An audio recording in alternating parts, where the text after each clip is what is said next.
영생의 빛 속으로 사람들이 모여들고 있습니다.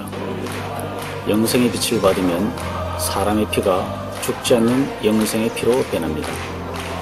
영생의 피가 영생의 세포를 만들고 영생의 몸으로 바뀝니다.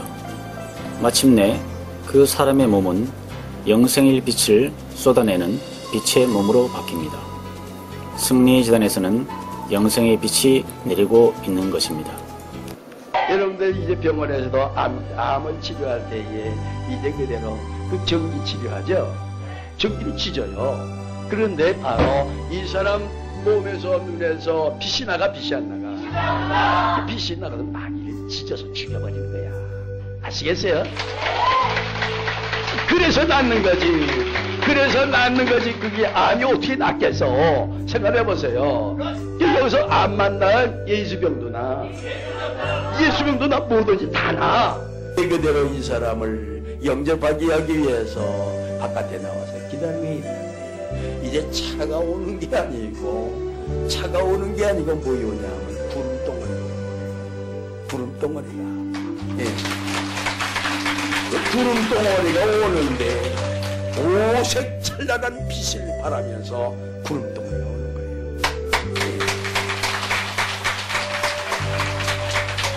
그래서 이제 가까이 오는데 이제 구름덩어리가 휙 오니까 이제 주님이 오신다는 그 전화를 받았으니까 안 놀랬지. 그 전화를 안 받았으면 놀랬을까 안 놀랬을까? 놀래가지고 뒤로 자빠졌어요. 구름덩어리가 오색 찬란한 빛을 발하면서 구름덩어리가 휙 오니까 이제 놀랬던 거예요. 아시겠습니까? 이긴 자 구세주님의 말씀에 따르면 이슬성신은 인간의 성품을 이기고 영생을 정치한 이긴 자의 분신이며 영원 무궁토록 죽지 않는 영생의 빛입니다. 과학적으로 말하자면 정기적인 상태가 중성인 상태에서 방출되는 중성자의 빛인데 음양의 성질을 벗어난 중성의 상태의 에너지입니다. 중성자 빛은 인간의 몸속을 투과하여 피의 변화를 가져오고 음양의 상태인 인간의 몸을 변화시키고 영원히 죽지 않는 몸으로 바뀌게 합니다.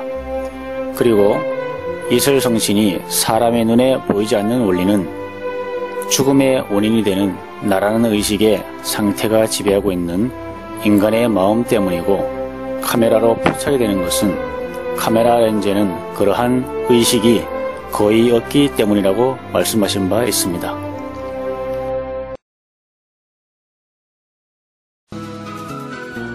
원래 오라 현상을 최초로 촬영한 사람은 소련의 과학자 킬리언이라는 사람입니다. 1939년 고주파 고전압 저전류의 방전 상태에서 인체 및 동식물의 오라를 촬영하는 데 성공하였습니다. 1970년대에 와서 오라 현상은 미국, 유럽, 일본 등지에서 알려지게 되었고 지금은 의학을 비롯한 여러 학문 분야에 널리 이용되기도 합니다. 최근 한국에서도 초보적인 장치의 개발에 성공한 후 아직 실용화 단계에 들어서지 못하였으나 현재는 우리나라의 과학의 발전으로 실용화가 가능하리라고 사료됩니다. 사람마다 빛이 방출되고 있다는 것입니다. 사람 몸속에 열이 있다는 것은 빛이 있다는 것을 입증합니다. 킬리언 사진에 보면 인체 주위에 하얗게 방사된 부분이 육안으로 보입니다. 뿐만 아니라 나뭇잎에서도 오라가 방출되는 사진이 있습니다. 오라는 생명 있는 만물을 고주파 촬영하면 다 찍힌다는 것이 결론입니다. 그런데 내 마음을 닦고 닦으면 중성자의 강하고 밝은 중성자의 빛이 나오는데 이 빛은 일반적인 것과는 차원이 다릅니다. 실제 우리 한국 사람 가운데는 중성자의 빛이 강하게 나오는 사람이 있는 것입니다. 중성자의 빛은 생명의 빛이며 하나님의 빛인 동시에 사악한 물질을 소멸시키는 살마 광선인 것입니다. 이 중성자의 빛 이슬성신은 불로 영생을 가능하게 하는 생명의 물질인데 앞으로 불로 영생 시대가 본격적으로 진행되게 되면 과학자들이 이 물질을 채집하여 연구하려 하겠지만 채집이 불가능합니다. 그것은 구세주 하나님 신의 빛이며 사악한 기운을 이기는 물질이기 때문입니다. 사악한 인간은 채집이 불가능한 것입니다. 평범한 사람들이 냄새로 마음을 느낄 수 있는 것은 어떤 마음을 아주 강하게 품었을 때뿐이며 대개의 경우는 알아차리기가 쉽지 않습니다. 하지만 좀 더 영적 차원이 올라간 사람의 경우에는 냄새로 상대방의 미묘한 마음까지도 알아차릴 수가 있습니다.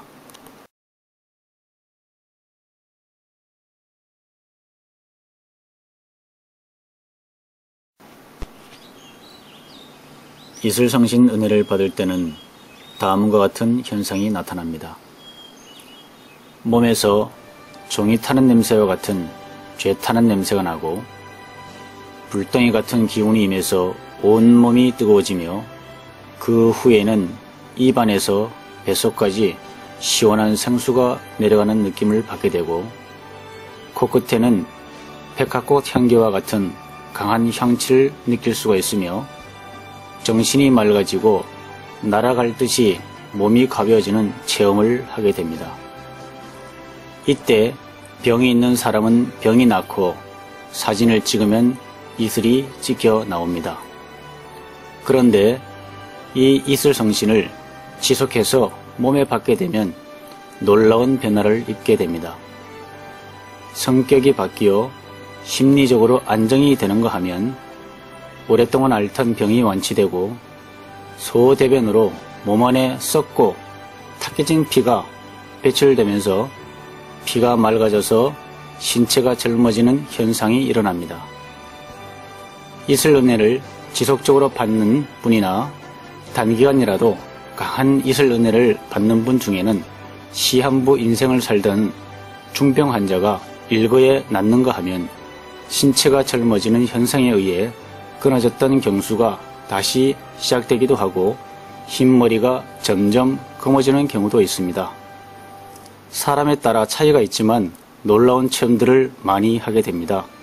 각 경전과 예언서에는 조희성님에게서 내리는 이슬성신의 빛이 무한대로 비치면서 노인이 순식간에 18세의 몸으로 회춘하는 놀라운 기적의 때가 온다고 예언되었습니다.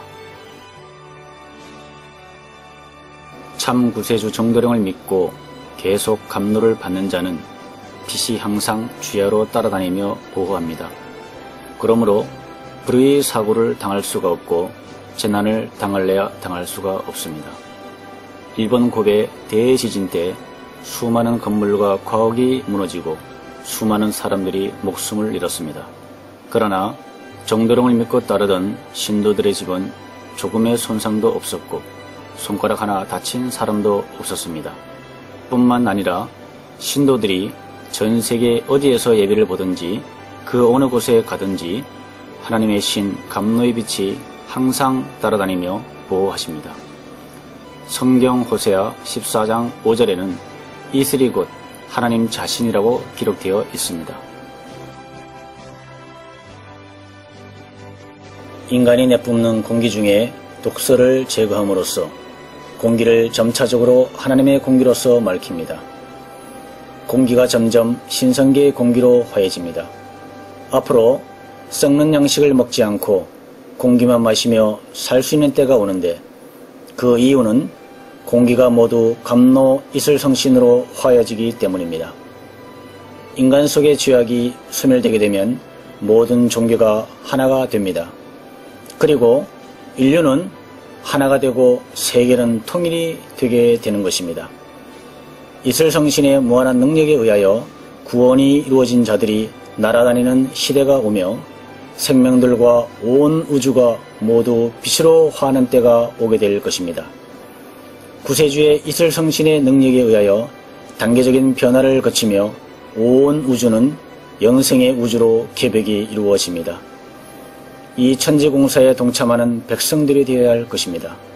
대변화의 마지막 단계 때에 구세주의 마지막 나팔을 불게 되면 50% 이루어진 준비된 자들이 완전한 빛의 몸으로 호련한 변화를 입게 될 것입니다. 영생하는 빛의 몸으로의 변화. 호련한 변화에 대한 예언은 성경 고린도전서 15장 51절 증거된 대로 이루어지는 것입니다. 마지막 나팔을 불 때에 빛의 몸으로의 변화에 참여할 자격을 얻기 위하여 이슬성신이 함께 하도록 누구든지 한 몸으로 여기는 자율법으로 50% 이상의 정결한 몸으로 이루어지는 준비에 영혼이 없어야 할 것입니다. 세계 만민들은 말세의 대환란에서 구원을 얻기 위하여 모두가 다 구세주 하나님의 승리 재단으로 향할 수밖에 없을 것입니다.